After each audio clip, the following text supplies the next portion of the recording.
आज हम वापस से आपके लिए एक काफी बेहतरीन एनिमे लेकर आए हैं जो जरूर आपको काफी पसंद आने वाला है। इसलिए पहले ही वीडियो को लाइक कर दे और चैनल को सब्सक्राइब कर दे, जिससे आपको हमारे आने वाली वीडियोस का सबसे पहले पता चल सके। अब बिना किसी देरी के वीडियो शुरू करते हैं। हमें बताया जाता है कि इंसान का सबसे पहला वेपन उसकी फिस्ट है, यानी इंसान के मुक्के, और सालों से इंसान अपने इसी हथियार के साथ फाइट करता आया है और फाइट कर करके इंसान का मुक्का इतना स्ट्रॉन्ग हो चुका है कि कोई भी उसके सामने खड़ा नहीं रह सकता। तो कहानी की शुरुआत होती है और हम एक लड़के को देखते हैं जिसका नाम कैस्टिव है और वो बेहोश जमीन पर पड़ा होता है। तभी कैस्टिव होश में आता है और वो देखता है कि वो एक बैटल रिंग में है और उसकी फाइट चल रही है। कैस्टिव को कुछ समझ नहीं आ रहा होता है कि वो यहाँ कैसे आ गया और वो किससे फाइट कर रहा है। फिर सभी लोग कैस्टिव पर चिल्लाने लगते हैं क्योंकि उसे जल्दी से वापस फाइट करना शुरू करना चाहिए, जिससे उन्हें मजा आ सके। फिर कैस्टिव भी फाइट करने के लिए तैयार हो जाता है। जिसके बाद हम एक जेल को देखते हैं जिसके अंदर काफी सारे कैदी थे, पर किसी भी कैदी की उम्र ज्यादा नहीं थी। तभी उन्हें खाना दिया जाता है। हालांकि वो खाना काफी ज्यादा गंदा था, पर फिर भी सभी कैदी उस खाने के ऊपर टूट पड़ते हैं और एक दूसरे से झगड़ा भी करने लगते हैं। तभी एक लड़का रोको बीच में आता है और सभी से कहता है कि वो खाना बांट कर भी खा सकते हैं क्योंकि यहाँ सभी को काफी भूख लग रही है। फिर रोको सभी को बराबर खाना दे देता है और वही कैस्टिव भी अकेला बैठा होता है। रोको उसे भी खाना देता है। ये देखकर कैस्टिव काफी खुश होता है और रोको की तारीफ करने लगता है कि वो एक काफी अच्छा इंसान है, जिससे रोको थोड़ा शर्मा जाता है और कैस्टिव को खाना खाने की कहता है। वो दोनों बातें कर ही रहे होते हैं कि इतने में एक सोल्जर आता है और सभी को अपने साथ ले जाता है। फिर वो सोल्जर उन्हें बताता है कि अब उनका मॉक टेस्ट लिया जाएगा, जिसमें सभी को फाइट करनी होगी और जो जीतेगा सिर्फ उसे आगे जाने का मौका मिलेगा। पहला ही मैच रोको और कैस्टिव के बीच फिक्स होता है, जिससे कैस्टिव बिल्कुल खुश नहीं था क्योंकि वो रोको से फाइट करना नहीं चाहता था। फिर वो दोनों फाइट के लिए तैयार होने लगते हैं और हमें पता चलता है कि रोको एक काफी बेहतरीन फाइटर है और वो बाकी किसी भी लड़कों से बिल्कुल अलग है। कैस्टिव भी तैयार हो रहा होता है। तभी कैस्टिव का मास्टर जफर उसे उसके हैंडबैंड के बांधने की कहता है। फिर जफर कैस्टिव से कहता है कि ये उसकी पहली फाइट है और रोको एक काफी स्ट्रॉन्ग फाइटर है, पर इस बात से कैस्टिव को डरने की कोई जरूरत नहीं है क्योंकि अगर वो पहले से डर जाएगा तो वो फाइट में कभी नहीं जीत पाएगा। फिर इन दोनों का मैच शुरू होता है और वो रोको मन में सोच रहा होता है कि वो आसानी से कैस्टिव को हरा सकता है। इसलिए रोको एक ही पंच से कैस्टिव को हराने का डिसाइड करता है, जिससे कैस्टिव को भी ज्यादा दर्द ना सहना पड़े। फिर रोको अटैक करने आगे जाने लगता है, लेकिन तभी कैस्टिव इतने स्पीड के साथ मूव होता है कि रोको उसे देख भी नहीं पाता और उल्टा रोको को ही चोट लग जाती है। ये देखकर रोको काफी हैरान हो जाता है और सोचने लगता है कि कैस्टिव ने कैसे किया। फिर रोको वापस अटैक करने आगे बढ़ता है, पर वो एक भी पंच कैस्टिव को मार नहीं पा रहा था। कई पंच से बचने के बाद कैस्टिव रोको को एक सीधा मुंह पर पंच मारता है और कई पंच बॉडी पर मारता है, जिसकी वजह से रोको जमीन पर गिर जाता है और वापस खड़ा भी नहीं हो पा रहा था। कैस्टिव काफी निराश था ऐसा करके, पर जफर लगातार कैस्टिव पर चिल्ला रहा था कि उसे अपना मैच पूरी पावर के साथ करना चाहिए। ये देखकर सभी काफी हैरान होते हैं कि कैस्टिव इतनी अच्छी बॉक्सिंग करता है और रोको कैस्टिव को एक पंच भी नहीं मार पाया। फिर कैस्टिव रोको के पास जाता है और रोको कैस्टिव की काफी तारीफ करता है क्योंकि उसकी टेक्निक काफी अच्छी है। फिर कैस्टिव रोको को खड़ा होने के लिए हाथ देता है, पर जैसे ही रोको कैस्टिव का हाथ पकड़ता है, कई सारे सोल्जर्स रोको को तीर मार देते हैं, जिसकी वजह से रोको वहीं पर मर जाता है। ये देखकर कैस्टिव को काफी गुस्सा आता है। कैस्टिव पूछने लगता है कि उन्होंने रोको को क्यों मारा। तभी एक आदमी खड़ा होता है और बताता है कि इस जगह पर हारे हुए लोगों की कोई जरूरत नहीं है, इसलिए जो हारेगा उसे मार दिया जाएगा। फिर वो आदमी अपने नाम का पहला लेटर वी कैस्टिव के हाथ पर छपवा देता है और बताता है कि आज से वो उसका फाइटर है और अब से वो उसके लिए फाइट करेगा। साथ ही वो आदमी बताता है कि अगर कैस्टिव 100 फाइट जीतता है तो इनाम में वो उसे उसकी आज़ादी दे देगा और कैस्टिव हमेशा के लिए आज़ाद हो जाएगा। ये सुनकर कैस्टिव खुश तो होता है, पर वो सोचने लगता है कि अगर वो एक फाइट भी हारा तो उसकी हालत रोको जैसी होगी, यानी उसे तुरंत ही मार दिया जाएगा। जिसके बाद जफर कैस्टिव को ट्रेनिंग देने लगता है और जफर मन में सोच रहा होता है कि कैस्टिव सच में काफी ज्यादा टैलेंटेड है क्योंकि उसकी उम्र में इतने स्ट्रॉन्ग पंच मारना काफी मुश्किल है और हर किसी के बस की बात भी नहीं है। पर जफर देखता है कि कैस्टिव सिर्फ अपने हाथ का ही यूज कर रहा है, इसलिए जफर आगे आता है और कैस्टिव को समझाता है कि उसे अपने लेग्स और नीज का भी यूज करना चाहिए क्योंकि उनमें हाथों से ज्यादा पार होती है। फिर जफर कोनी से एक अटैक करके दिखाता है जो सही में काफी स्ट्रॉन्ग था, लेकिन तभी जफर के घुटने में काफी तेज दर्द होता है, जिसकी वजह से वो बैठ जाता है। हम देखते हैं जफर के घुटने में इंजरी है, जिसकी वजह से जफर का घुटना ज्यादा अच्छे से काम नहीं करता। वहीं पीछे खड़े कुछ लोग कह रहे होते हैं कि पहले जफर एक काफी स्ट्रॉन्ग फाइटर था, जिसकी वजह से उसे अनडिफिटेबल वुल्फ बुलाते थे, पर इंजरी की वजह से अब जफर सही से खड़ा भी नहीं हो सकता। कैस्टी भी ये सुन रहा होता है और उससे उन लोगों पर काफी गुस्सा आ रहा था। लेकिन तभी जफर खड़ा होता है और कैस्टिव को ट्रेनिंग करने की कहता है, क्योंकि जल्द ही ट्रेनिंग स्कूल्स के बीच फाइट होने वाली है जो खुद किंग कराने वाले हैं, और कैस्टिव को उस फाइट में भेजा जाएगा एक स्लेव फाइटर के रूप में। फिर हम देखते हैं कि कैस्टिव और उसके साथ कुछ दूसरे स्लेव्स एरिना की तरफ जा रहे होते हैं। कैस्टिव काफी ज्यादा हैरान था क्योंकि वो जगह काफी बड़ी थी। तभी जफर कैस्टिव को समझाता है कि उसकी एक रियल फाइट होने वाली है, इसलिए कैस्टिव को सीरियस रहना चाहिए। जिसके बाद कैस्टिव रोम कैसल में भटक जाता है और वो वहीं रखी मूर्तियां देखने लगता है। तभी एक लड़का कैस्टिव के पास आता है और उससे पूछता है कि वो यहाँ क्या कर रहा है, जिस पर कैस्टिव बताता है कि वो यहाँ फाइट के लिए आया है, पर वो अपने ग्रुप से बिछड़ चुका है। फिर वो लड़का कैस्टिव से पूछता है कि क्या वो स्लेव है। फिर वो लड़का कैस्टिव को रास्ता बता देता है जहाँ उसे उसके दोस्त मिल जाएंगे। कैस्टिव जाने लगता है और उस लड़के को थैंक्स भी करता है। वो लड़का अपना नाम रस्का बताता है और कैस्टिव को उसके फाइट के लिए विश करता है। जिसके बाद कैस्टिव का मैच का टाइम आता है और कैस्टिव के ओपोनेंट का नाम गिदोन है, जो दिखने में काफी स्ट्रॉन्ग लग रहा था। फिर वो दोनों फाइट करना शुरू करते हैं और गिदोन सोच रहा होता है कि कैस्टिव सिर्फ एक बच्चा है, वो उसे आसानी से हरा देगा। लेकिन तभी कैस्टिव गिदोन पर अटैक करना शुरू करता है और कैस्टिव के अटैक इतने ज्यादा फास्ट और स्ट्रॉन्ग थे कि गिदोन उसकी मूवमेंट्स को पहचान नहीं पा रहा था, जिसकी वजह से वो कैस्टिव के एक भी अटैक से नहीं बच पाता और जमीन पर गिर जाता है। गिदोन वापस खड़े होने की कोशिश करता है पर वापस खड़ा भी नहीं हो पाता और कैस्टिव अपना पहला मैच इसी तरह जीत जाता है। कैस्टिव अपनी पहली जीत से काफी खुश था, लेकिन अब सभी लोग गोदिन को मार देने की कहने लगते हैं, जिसकी वजह से गोदिन भी काफी डर जाता है। तभी एक आदमी डेमेट्रियस किंग से फैसला लेने की कहता है कि अब उन्हें हारे हुए फाइटर के साथ क्या करना चाहिए। किंग अभी काफी छोटा था और वो ऐसे किसी को मारना नहीं चाहता था, जिसकी वजह से वो काफी घबरा जाता है। तभी कैस्टिव आगे बढ़ता है और किंग की तरफ देखकर शांत होने का इशारा करता है। किंग को इससे काफी मदद मिलती है, पर इससे किंग की मदर काफी गुस्से में आ जाती है कि एक स्लेव फाइटर किंग को ऑर्डर नहीं दे सकता, इसलिए तो कैस्टिव के दोनों हाथ कटवा देने का ऑर्डर देती है। पर तभी डेमेट्रियस ऐसा न करने को कहता है, क्योंकि इससे रोमन लोगों के बीच किंग की अच्छी छवि नहीं बनेगी और आगे चलकर किंग को इससे खतरा हो सकता है। किंग की मदर को भी ये बात समझ आती है और वो ऑर्डर देती है कि जैसा जनता चाहती है वैसा ही होगा। फिर हम देखते हैं कि कैस्टिव के साथ तो कुछ नहीं होता, पर गोदिन को मार दिया जाता है। जिसके बाद जफर कैस्टिव को चांटा मारकर कहता है कि क्या वो मरना चाहता है जो सभी के सामने ऐसी हरकतें कर रहा है। पर कैस्टिव कहता है अगर उसके जीतने से हमेशा उसका ओपोनेंट मर जाएगा तो इसका मतलब कैस्टिव ही उनका कातिल है। जफर कैस्टिव को इन सब बातों के बारे में ना सोचने को कहता है और सिर्फ जीतने पर ध्यान देने की कहता है। तभी एक सोल्जर आता है और कैस्टिव को चलने की कहता है, क्योंकि किंग ने कैस्टिव को बुलाया है। किंग कैस्टिव से मिलकर उसकी तारीफ करने लगता है कि वो इतनी छोटी सी उम्र में इतना अच्छा फाइटर है। पर कैस्टिव देखकर काफी हैरान था कि पूरे रोम का किंग एक उसके जैसा बच्चा है। किंग की मदर जफर से पूछती है कि वो कौन है, जिस पर जफर अपना नाम बताता है और बताता है कि वही कैस्टिव को फाइट करना सिखा रहा है। किंग की मदर जफर को पहले से जानती थी, क्योंकि जफर काफी फेमस फाइटर था। तभी किंग की मदर को याद आता है कि जफर ने उनके काफी अच्छे सोल्जर डेमेट्रियस से फाइट की थी। डेमेट्रियस बताता है कि अपने जफर से 10 साल पहले पिछले किंग के सामने फाइट की थी और वो काफी शानदार फाइट थी। कैस्टिव सोच रहा होता है कि उससे फाइट में जफर का घुटना खराब हो गया, जिसकी वजह से उसे फाइटिंग छोड़नी पड़ी। डेमेट्रियस बताता है कि उसने आज की फाइनल फाइट काफी स्पेशल बनाई है। फिर सभी आज की फाइनल फाइट देखने लगते हैं, जो कि रुस्का का मैच है, और हमें पता चलता है कि रुस्का डेमेट्रियस का ही बेटा है। ये जानकर कैस्टिव काफी हैरान होता है। रुस्का का ओपोनेंट भी काफी स्ट्रॉन्ग लग रहा था और जफर बताता है कि सिर्फ उसे देखकर ही पता चल रहा है कि रुस्का के ओपोनेंट की फाइटिंग स्पिरिट भी काफी स्ट्रॉन्ग है। उन दोनों की फाइट शुरू होती है, पर फाइट शुरू होते ही रुस्का अपने ओपोनेंट को उठाकर पटक देता है। ये देखकर सभी काफी हैरान होते हैं। फिर रुस्का उसे काफी अच्छी टेक्निक से मारता है, जिसकी वजह से उसका ओपोनेंट कुछ नहीं कर पा रहा था। फिर उसका अपने ओपोनेंट का हाथ पकड़कर उसे तोड़ देता है और फाइट जीत जाता है। डेमेट्रियस बताता है कि उनकी फैमिली में ये लॉक और टेक्निक कई सालों से चली आ रही है। जिसके बाद हम देखते हैं कि कैस्टिव रुस्का के साथ किंग का म्यूजिक सुनता है और उसे वो काफी पसंद आता है। किंग भी ये देखकर काफी खुश होता है और वो कैस्टिव को अपने दूसरे म्यूजिक सुनाने लगता है। फिर वो तीनों बात करने लगते हैं और कैस्टिव को किंग की बातों से समझ आता है कि वो अंदर से खुश नहीं है। लेकिन तभी वहाँ किंग की मदर आ जाती है और वो ये देखकर खुश नहीं थी कि उसका बेटा उन फाइटर से बात कर रहा है, इसलिए वो कैस्टिव और रुस्का को फाइट करने का ऑर्डर देती है। उनके पास कोई चॉइस नहीं थी, जिसकी वजह से उन्हें फाइट के लिए तैयार होना पड़े। तभी वहां जफर और डेमेट्रियस भी आ जाते हैं। जफर कैस्टिव को फाइट से बचाने की कोशिश करता है, पर अब काफी देर हो चुकी थी, जिसकी वजह से वो कुछ नहीं कर पाता।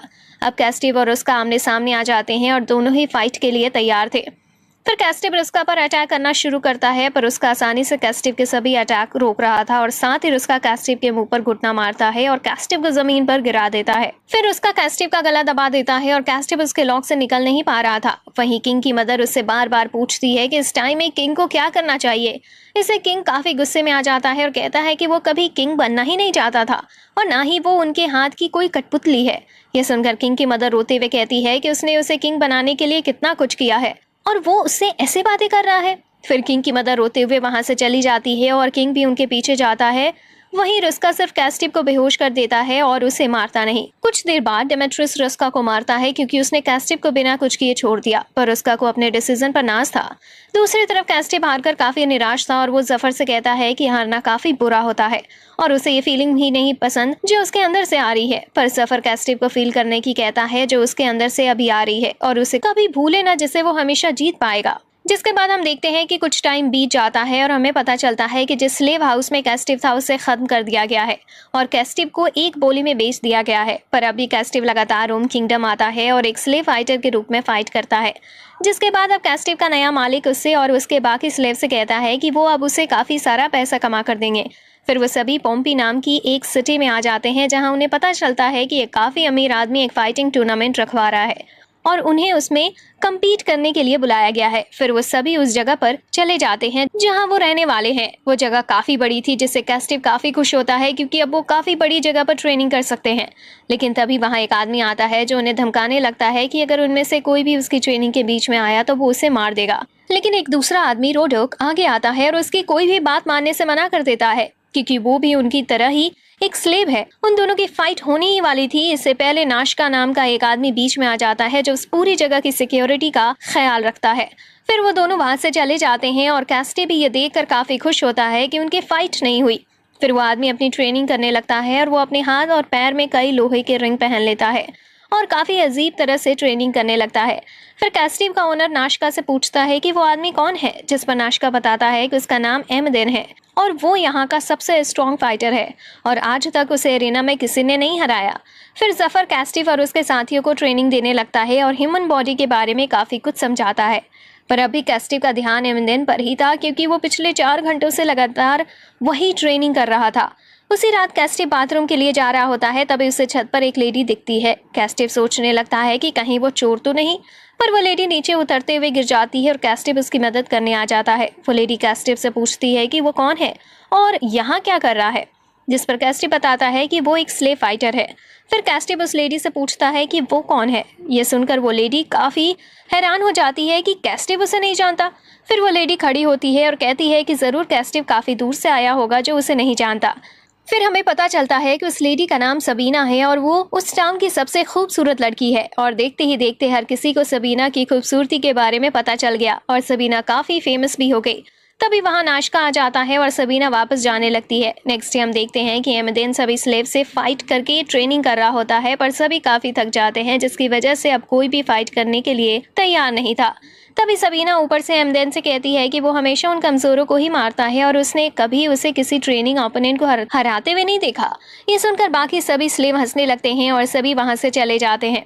फिर हम देखते हैं कि सबीना बैठी होती है, तभी एक लेडी उसके पास मदद के लिए आती है और बताती है कि कुछ लोग उसकी बार शॉप के बाहर बैठे हैं जो हर कस्टमर को मारकर भगा रहे हैं। सबीना भी उसकी मदद के लिए तैयार हो जाती है और सभी स्लेव फाइटर को लेकर वहां पर पहुंच जाती है। हम देखते हैं कि सबीना उन गुंडों से वहां से भाग जाने की कहती है, पर वो नहीं मानती और उल्टा सबीना को ही अपने पास रख लेने की कहते हैं। सबीना सभी स्लेव से फाइट करने की कहकर पीछे हो जाती है और सभी स्लेव उन गुंडों से फाइट करने के लिए तैयार हो जाते हैं। वो सभी स्लेव उन गुंडों को काफी आसानी से मारने लगते हैं और कैस्टिव उनके लीडर से फाइट कर रहा था और कैस्टिव उसे काफी मारता भी है, जिसकी वजह से वह कैस्टिव को गिराकर वहां से भाग जाता है। पर स्लेव सभी गुंडों को पीट देते हैं और तभी वहां नाशका भी आ जाता है। सबीना नाशका पर गुस्सा करती है क्योंकि वो एमदेन को जल्दी वहां नहीं लाया, जिसकी वजह से उन गुंडों का लीडर भाग गया। नाशका सबीना को उसके बारे में भूल जाने की कहता है, लेकिन तभी हम देखते हैं कि एमदेन उस गुंडे को भी रस्सी से बांधकर घसीटते हुए ले आता है। सभी ये देखकर काफी हैरान थे कि एमदेन ने अकेले ही उन गुंडों के लीडर को मार दिया। फिर सबीना एमदिन की तारीफ करती है, पर फिर बताती है कि उन्होंने एमदिन के आने से पहले ही सब संभाल लिया था। जिस पर एमदिन सबीना से कहता है कि उसे ऐसे बाहर के लोगों के साथ बाहर जाना ही नहीं चाहिए था। पर फिर सबीना कहने लगती है कि अब तो एमदिन लगातार 48 मैच जीत चुका है और हो सकता है कि वो अपना प्रॉमिस भी पूरा कर ले। जिस पर कास्टिव सोचता है कि वो कौन से प्रॉमिस की बात कर रहे हैं। एमदिन सबीना से कहता है कि वो आने वाले टूर्नामेंट में जीतकर अपना प्रॉमिस पूरा कर लेगा।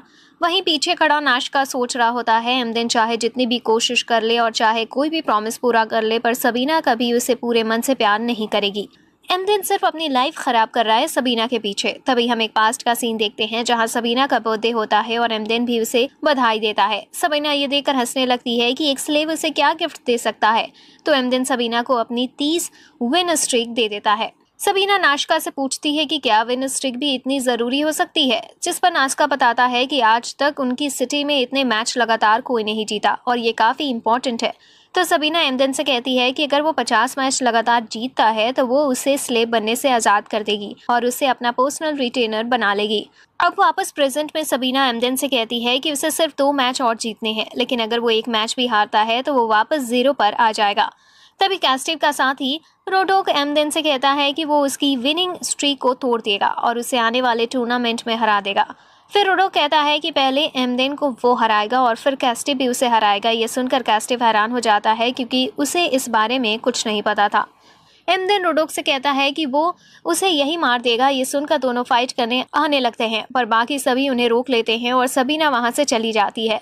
फिर जाते हुए कास्टिव सोच रहा होता है कि वो काफी छोटा और कमजोर है, जिसकी वजह से वो उस लीडर को रोक नहीं पाया था और न ही उसके मुक्कों का उस पर ज्यादा असर हुआ था। इसलिए अब कास्टिव जल्दी से बड़ा और स्ट्रांग होने का डिसाइड करता है, क्योंकि अगर वो ऐसे ही छोटा रहा तो वो हमेशा जीत नहीं पाएगा।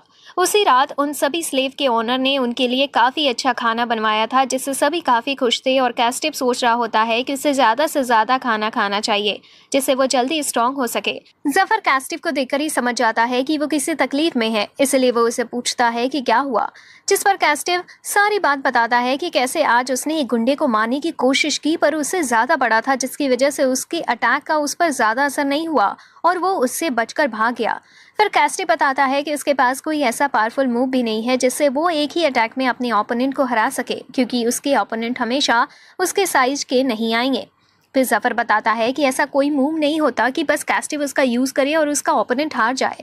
अगर कास्टिव को जल्दी मैच खत्म करना है तो उसे और पावरफुल बनना होगा, सिर्फ तभी कास्टिव एक मूव में मैच खत्म कर पाएगा। फिर जफर कुछ देर सोचता है और कास्टिव को एक काफी स्ट्रॉन्ग मूव सिखाने की कहता है जिससे वो अपना खुद का किलर मूव कह सकेगा। कास्टिव जफर को जल्दी से उस मूव को सिखाने की कहता है, पर जफर पहले कास्टिव को अपना पेट भर लेने की कहता है।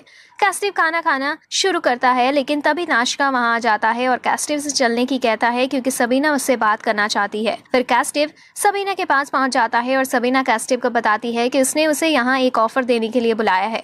फिर सबीना बताती है कि वो चाहे तो कास्टिव को उसकी इसलिए वाली जिंदगी और लगातार फाइट वाली जिंदगी से बाहर निकाल सकती है और हमेशा आजाद कर सकती है।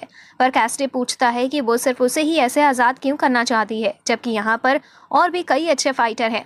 जिस पर सबीना बताती है कि कास्टिव जितना दिखता है उससे काफी स्ट्रॉन्ग है, इसलिए उसने उसे चुना। फिर सबीना बताती है कि वो कास्टिव को अपने साथ रोम किंगडम ले जाना चाहती है और कास्टिव उसका बॉडीगार्ड बनकर रहेगा। पर कास्टिव पूछता है कि उसके पास पहले से तो एमदिन है जो काफी अच्छा फाइटर है, फिर भी उसे उसकी जरूरत क्यों है।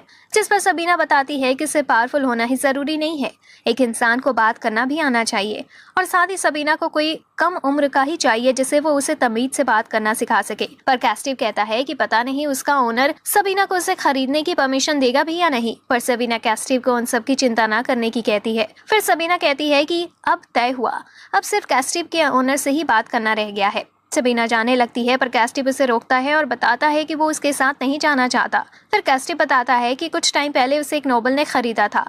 उस नोबल के पास किसी चीज की कमी नहीं थी, लेकिन वो काफी ज्यादा अकेला था, जिसकी वजह से उसने एक दोस्त खरीदा। पर कास्टिव हमेशा ऐसे चेन में बंधे नहीं रहना चाहता था, इसलिए कास्टिव ने आजाद होने को कहा और उस नोबल ने उसे ऐसे ही अकेला छोड़ दिया। इसलिए अब कास्टिव चाहता है कि जो भी अगला इंसान उसे खरीदे वो इंसान कास्टिव खुद हो। वो बिक और खरीद नहीं सकता। ये सब सुनकर सबीना काफी गुस्से में आ जाती है, क्योंकि वो कास्टिव जैसे एक स्लेव की जिंदगी सुधार रही थी। पर कास्टिव कहता है कि वो बेवकूफ है, पर वो ये सब फिर से नहीं चाहता। फिर कास्टिव जाने की कहता है, क्योंकि जब उसे बुलाया गया वो खाना खा रहा था और उसकी फाइट भी आने वाली है, जिसके लिए उसे ट्रेनिंग करनी होगी। सबीना और ज्यादा गुस्से में आ जाती है और कैस्टिव के ऊपर सामान फेंकने लगती है। कैस्टिव भी वहां से भाग जाता है।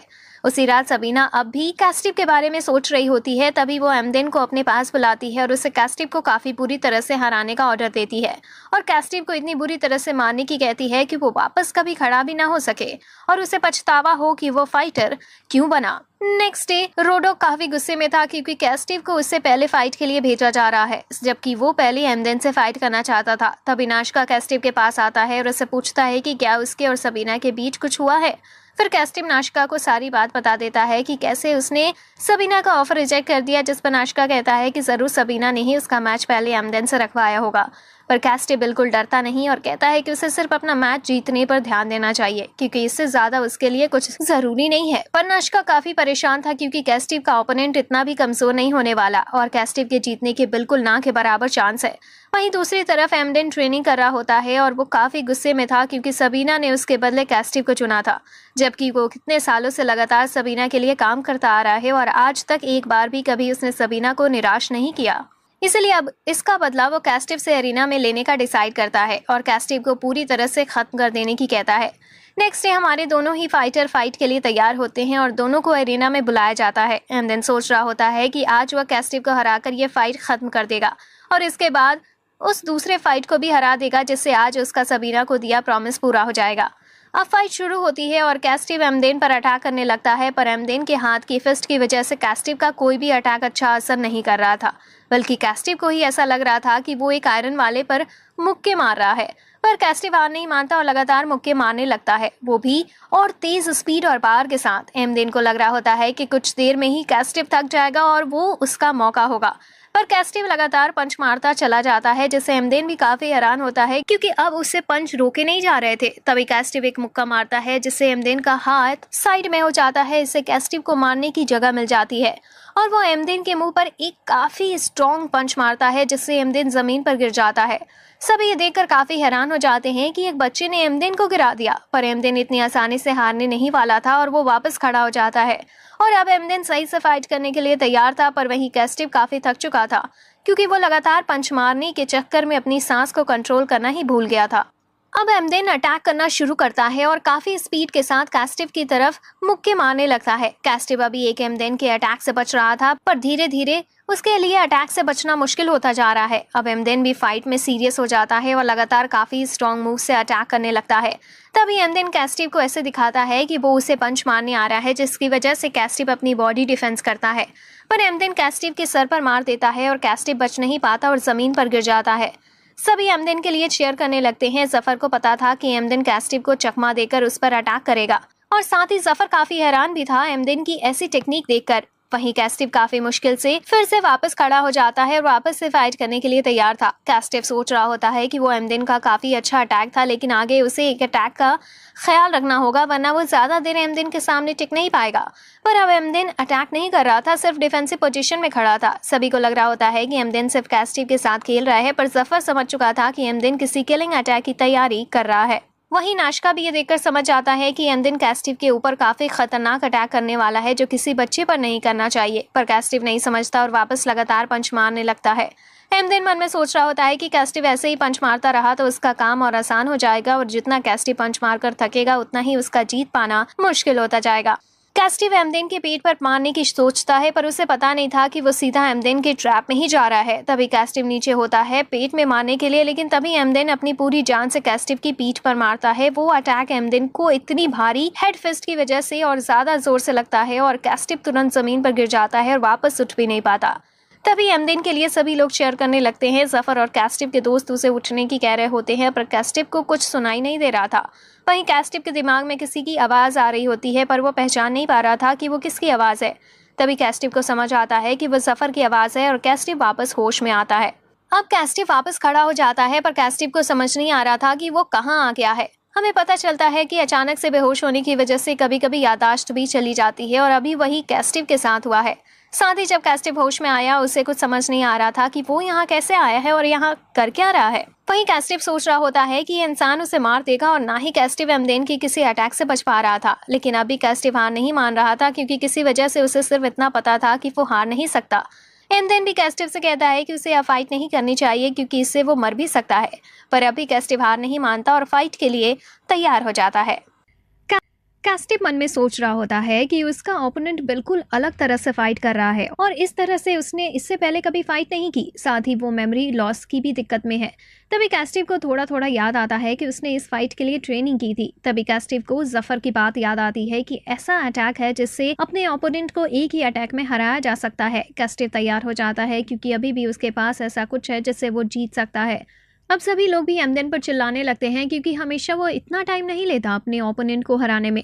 वहीं एमदेन सोच रहा होता है कि फाइट तभी खत्म हो जानी चाहिए थी जब उसने अपने इतने स्ट्रॉन्ग मूव से कैस्टिव के ऊपर अटैक किया था। तभी कैस्टिव का एक दोस्त कहता है कि समझ नहीं आ रहा है कि कैसे कैस्टिव किसी भी अटैक से काफी जल्दी हील हो जाता है और वापस फाइट करने के लिए तैयार रहता है। जैसे अभी एमदेन ने इतना स्ट्रॉन्ग अटैक किया पर कैस्टिव कुछ ही देर में ठीक हो गया और वापस फाइट कर रहा है। तभी एमदेन कैस्टिव पर अटैक करने आगे आता है पर कैस्टिव एक कदम पीछे लेकर वापस आगे आ जाता है और एमदेन पर अटैक करता है। पर एमदेन कैस्टिव के अटैक से बच जाता है और उसका हाथ दूर कर देता है, जिसकी वजह से कैस्टिव गिरने वाला होता है। पर तभी गिरते हुए कैस्टिव एमदेन के अटैक से बचता है और उसके पेट पर मुक्का भी मार देता है और तभी गिरकर वापस खड़ा हो जाता है। हालांकि एमदेन को कैस्टिव के पंच से ज्यादा असर नहीं होता पर कैस्टिव एमदेन के अटैक से बच चुका था। पर तभी हम देखते हैं कि डायरेक्ट पंच लगने की वजह से एमदेन की लेफ्ट साइड की पसली टूट चुकी है। जफर समझ जाता है कि इससे पहले भी एमदेन ने पिछले खतरनाक अटैक करने के लिए उसी जगह पर पंच खाया था और इस बार भी उसी जगह पर पंच पड़ा, इसलिए उसकी हड्डी टूट गई। सभी काफी हैरान थे कि एक बच्चा इतनी देर तक एमदेन जैसे स्ट्रॉन्ग फाइटर के सामने टिका हुआ है। तभी नाश्का से हमें पता चलता है कि बचपन में ही कैसे एमदेन ने सबीना के लिए हर स्लेव बच्चे से फाइट की थी और आखिर में सिर्फ एमदेन और नाश्का बच गए थे। फिर वो दोनों भी आपस में फाइट करने लगते हैं। बच्चों के बीच कोई फाइटिंग टेक्निक नहीं होती और वो दोनों एक दूसरे को मारने लगते हैं, लेकिन तभी एमदेन नाश्का की नाक पर अपना सर मारता है जो इतनी तेज लगता है कि नाश्का की नाक की हड्डी टूट जाती है, जिसकी वजह से आज तक नाश्का की नाक टेढ़ी है। फिर एमदेन जीत गया और लगातार फाइटिंग के रास्ते पर आगे बढ़ता रहा। पर एमदेन के मुकाबले नाश्का की किस्मत काफी अच्छी थी और एक काफी अच्छी फैमिली ने नाश्का को खरीद लिया और पढ़ाया, जिससे आज नाश्का एक सक्सेसफुल स्लेव बन सका। उसी पढ़ाई की वजह से नाश्का बाकी सभी स्लेव से जीत सका। पर अब भी नाश्का को समझ नहीं आ रहा था कि एमदेन जैसा इतना टैलेंटेड इंसान क्यों एक स्लेव बनकर खुश है। फिर नाश्का कैस्टिव के लिए चीयर करता है क्योंकि अगर एमदेन हारता है तो हो सकता है कि वो सबीना के बारे में सोचना बंद कर दे और अपनी जिंदगी में आगे बढ़े। नाश्का को चीयर करता देख और भी कई लोग कैस्टिव के लिए चीयर करने लगते हैं। नाश्का भी ये देखकर काफी हैरान होता है। वहीं फाइट में कैस्टिव एमदेन की उसी जगह मारने की कोशिश करता है जहां से एमदेन कमजोर है, पर डायरेक्ट पंच मारने के बाद भी एमदेन को ज्यादा फर्क नहीं पड़ता। एमदेन भी समझ आता है कि कैस्टिव अब सीधा उसकी चोट को निशाना बना रहा है, पर एमदेन दर्द को अपनी जीत के रास्ते में आने से मना करता है। एमदेन को भारी सांस लेने से ज्यादा दर्द हो रहा था, जिससे वो समझ जाता है कि उसकी पसली की 2 हड्डियां टूट चुकी हैं, पर फिर भी एमदेन हार मानने से मना कर देता है और कहता है कि उसके दिल में जो दर्द हो रहा है इससे बड़ा दर्द इस दुनिया में कोई नहीं है। तभी एमदेन अपने खड़े होने का तरीका चेंज कर देता है, जैसे कैस्टिव सोचने लगता है कि कहीं ये भी पहले की तरह कोई ट्रैप तो नहीं है और वो अटैक करने जाए तभी वापस से एमदेन उसके ऊपर किसी काफी खतरनाक मूव से अटैक करे। पर तभी जफर चिल्लाते हुए कैस्टिव से कहता है कि एमदेन सिर्फ इसी वजह से नए तरह से खड़ा हुआ है जैसे वो अपने दर्द को कम करने के लिए कुछ टाइम ले सके। कैस्टिव समझ आता है कि ये एमदेन की चाल थी टाइम हासिल करने के लिए, इसलिए अब कैस्टिव काफी तेज से एमदेन की तरफ जाने लगता है। अब एमदेन कैस्टिव के सभी अटैक से बचने लगता है और साथ ही कैस्टिव पर 3 अटैक कॉम्बो से अटैक भी करता है, लेकिन कैस्टिव एमदेन के तीनों अटैक से बच जाता है और उल्टा एमदेन पर अटैक भी कर देता है। पर एमदेन भी कैस्टिव के अटैक से बचकर पीछे हो जाता है। ये देखकर एमदेन काफी हैरान था कि कैस्टिव सिर्फ उसके कॉम्बो अटैक से बचा ही नहीं बल्कि उसके ऊपर अटैक भी किया। वहीं कैस्टिव सोच रहा होता है कि धीरे धीरे वो एमदेन की मूवमेंट समझ पा रहा है, जिससे उसे एमदेन का अगला अटैक समझने में काफी आसानी मिल रही है। पर अब कैस्टिव के लिए एमदेन के अटैक समझना काफी मुश्किल होने वाला है, क्योंकि अब एमदेन भी ये समझ चुका है कि कैस्टिव उसके अटैक समझ रहा है, इसलिए अब वो अपना हर कदम काफी ध्यान से रखने वाला है। वहीं एमदेन सोच रहा होता है कि कैस्टिव को लगता है कि वो उसे अपनी स्पीड से हरा सकता है, पर एमदेन की बॉडी कैस्टिव की बॉडी से काफी ज्यादा स्ट्रांग है, इसलिए कैस्टिव का कोई भी अटैक झेलना एमदेन के लिए बच्चों का खेल है, क्योंकि एमदेन जीतने के लिए अपने खुद की हड्डियां तक तुड़वा चुका है। पर कैस्टिव ऐसा कोई अटैक कभी नहीं झेल पाएगा। साथ ही एमदेन कहता है कि आज तो किस्मत भी उसके साथ है। तभी कैस्टिव के सर से खून निकलने लगता है। ये देखकर सभी लोग काफी हैरान हो जाते हैं। कैस्टिव सोचने लगता है कि उसके माथे पर चोट लग गई है, पर आंखों में खून जाने की वजह से अब कैस्टिव को दिखना भी कम हो रहा है। ये देखकर जफर भी काफी परेशान होने लगता है, क्योंकि फाइट के इस टाइम एक आंख में खून जाने की वजह से कैस्टिव को काफी नुकसान हो सकता है। एमडेन सोच रहा होता है कि कैस्टिव ने सबीना जैसे लड़की को अपना दुश्मन बनाया, जिसकी वजह से आज इसके साथ ऐसा हो रहा है। वहीं सबीना ये देखकर काफी खुश हो रही होती है और मन में एमडेन को जल्दी से फाइट खत्म करने की कहती है। वहीं एमडेन वापस से अपनी नॉर्मल वाली पोजीशन में आ जाता है। ये देखकर कैस्टिव को लगने लगता है कि क्या अब एमडेन वापस से उसके ऊपर अटैक करने वाला है। एमडेन सोचता है कि अगर वो अभी कैस्टिव के पास जाकर अटैक करता है तो कोई चांस ही नहीं है कि कैस्टिव फाइट में खड़ा रह पाए। अब कैस्टिव तय करता है कि वो उस टेक्निक का यूज करेगा जो उसके मास्टर जफर ने उसे सिखाई है। अब कैस्टिव वापस से एमडेन पर अटैक करने लगता है। तभी कैस्टिव याद करता है कि जफर ने उसे बताया था कि उसे कुछ भी करके अपनी ओपोनेंट के पीछे आ जाना, और अगर कैस्टिव को अपने ओपोनेंट की पीठ दिखती है तो इसका मतलब कैस्टिव बिल्कुल सही पोजीशन पर है। तभी कैस्टिव को अपने पूरे बॉडी वेट के साथ अपने ओपोनेंट की पीठ पर पंच मारना है, और वो पंच इतना स्ट्रांग होना चाहिए कि कैस्टिव का पंच एक स्वॉर्ड से भी ज्यादा तेज लगे। तभी कैस्टिव एमडेन के पीछे आ जाता है और जैसा जफर ने कहा था बिल्कुल उसी तरह से एमडेन की पीठ पर पंच मारता है, जो एमडेन को काफी तेज लगता है और वो जमीन पर गिर जाता है। अब एमडेन वापस उठ भी नहीं पा रहा था, जिसकी वजह से सभी कैस्टिव के लिए चीयर करने लगते हैं। सभी ये देखकर काफी हैरान थे कि एक बच्चे ने इतने स्ट्रॉन्ग फाइट करके इतने बड़े फाइटर को अकेले ही हरा दिया। तभी सबीना खड़ी होती है और वहीं से एमडेन से वापस खड़े होने की कहती है, क्योंकि वो ऐसे हारकर वो हर चीज गंवा नहीं सकता जो उसने आज तक कमाई है। इसलिए सबीना वापस से एमडेन को खड़े होने की कहती है। हम देखते हैं कि जैसे ही एमडेन के कानों तक आवाज जाती है वो वापस खड़े होने लगता है। ये देखकर सभी काफी हैरान हो जाते हैं और कैस्टिव सोचने लगता है कि उसने पूरी पावर और पूरी परफेक्ट तरह से अटैक किया था, लेकिन फिर भी एमडेन के अंदर इतनी पावर है कि वो वापस खड़े होने की कोशिश कर रहा है। लेकिन एमडेन की काफी कोशिश करने के बाद भी वो खड़ा नहीं हो पाता और गिर जाता है। अब कैस्टिव को विनर अनाउंस कर दिया जाता है, जिससे सभी काफी खुश होते हैं, पर सबीना अब भी काफी गुस्से में थी कि एमडेन उसके इतना कहने पर भी नहीं जीत पाया। अब एमडेन उठकर बैठता है और कैस्टिव से पूछता है कि उसके पास ज्यादा पावर थी, ज्यादा फाइटिंग एक्सपीरियंस था, लेकिन फिर भी कैस्टिव कैसे जीत सकता है। जिस पर कैस्टिव कहता है कि वो भी एक स्लेव फाइटर ही है, बिल्कुल एमडेन की तरह। तभी सारे लोग चिल्लाने लगते हैं कि एमडेन तो मिला हुआ था, वो एक बच्चे से हार गया, इसलिए सभी एमडेन को मार देने की कहने लगते हैं। ये देखकर कैस्टिव को काफी बुरा लग रहा था, क्योंकि पहले भी बिल्कुल ऐसा ही हुआ था और कैस्टिव को समझ नहीं आ रहा था कि कैसे लोग इतनी आसानी से किसी को मारने की डिमांड कर सकते हैं। तभी कैस्टिव अपना अंगूठा ऊपर करता है, इसका मतलब कैस्टिव एमडेन को जिंदा छोड़ देने की मांग कर रहा है। ये देखकर सभी लोग काफी गुस्से में आ जाते हैं और कैस्टिव को भी मार देने की कहने लगते हैं। सबीना के सर्वेंट उसे जाने की कहते हैं, क्योंकि माहौल बिगड़ता जा रहा है, पर सबीना जल्दी से टेंट हटाने की कहती है। फिर सबीना सभी के सामने आ जाती है। सभी उसको देखकर शांत हो जाते हैं, क्योंकि इससे पहले कई लोगों ने कभी सबीना को नहीं देखा था। फिर सबीना सभी से काफी प्यार से कहती है कि उन्हें झगड़ा नहीं करना चाहिए, क्योंकि अभी टूर्नामेंट सिर्फ शुरू हुआ है और अभी देखने लायक काफी कुछ बचा है। ये सुनकर सभी शांत हो जाते हैं। फिर सबीना एमडेन से कहती है कि उसने काफी अच्छा किया और वो वहां से चली जाती है। वहीं सबीना के मुंह से अपनी तारीफ सुनकर एमडेन शांत हो जाता है और कुछ कह भी नहीं पाता। जिसके बाद हम देखते हैं कि कैस्टिव को होश आता है और उसके दोस्त बताते हैं कि वो पूरे दिन से सो रहा था। फिर वो सभी कैस्टिव को बताते हैं कि जैसे ही सब खत्म हुआ था वो तुरंत ही जमीन पर गिर गया था। तभी कैस्टिव पूछता है कि एमडेन कैसा है, क्या उसकी चोट ठीक है। नाश्का बताता है कि कैस्टिव की चोटें एमडेन से काफी ज्यादा बुरी थी, तो उसे अपनी चिंता करनी चाहिए और एमडेन बिल्कुल ठीक है, पर वो अब कभी एरिना में नहीं आने वाला, क्योंकि उसकी विंग स्ट्रीक भी टूट चुकी है।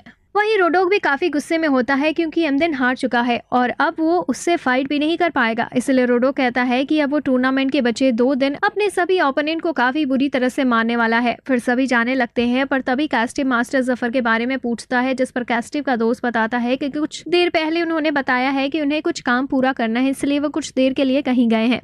सीन शिफ्ट होता है और हम देखते हैं कि जफर एमडेन के पास आ चुका था और उससे बताता है कि वो कैस्टिव का मास्टर जफर है। एमडेन उससे पूछता है कि वो यहाँ क्या करने आया है, जिस पर जफर बताता है कि उसने सुना है कि एमडेन ये सिटी छोड़कर जाने वाला है। फिर जफर बताता है कि वो सभी भी यहाँ सिर्फ टूर्नामेंट तक ही हैं, फिर वो भी यहाँ से चले जाएंगे।